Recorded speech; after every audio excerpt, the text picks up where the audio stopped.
Hello, are there any autumn soup enthusiasts here? If so, I have a roasted butternut squash soup for you. But not just any ordinary one, as it's enriched with a few vegetables that elevates its taste. Here's the recipe. Using a sharp knife, cut off the ends of the butternut squash and carefully slice it in half. It will require a bit of force.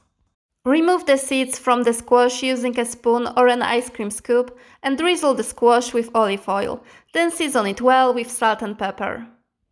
Quarter one tomato, half one onion and cut one medium carrot into smaller pieces. We will also add a whole roasted small head of garlic to the soup. Cut off the top of the garlic head and drizzle the garlic with olive oil. On a baking tray lined with baking paper, place the butternut squash skin side up. Position the squash to the side to leave room on a tray for the other vegetables.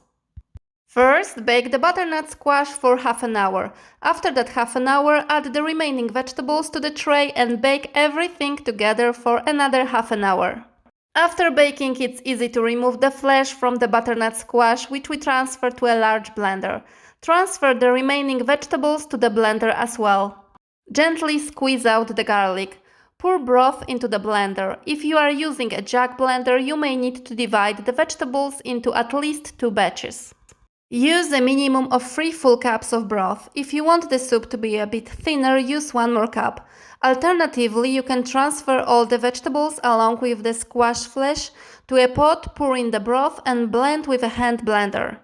Pour the blended soup into a pot, bring it to boil and season with spices. You can choose the spices and dry herbs that you like. I used nutmeg, pepper, salt, dry thyme, dry rosemary and paprika powder. In the end, I added some cream, finely chopped parsley and pumpkin seeds. That's all, bon appétit, and I wish you a wonderful day!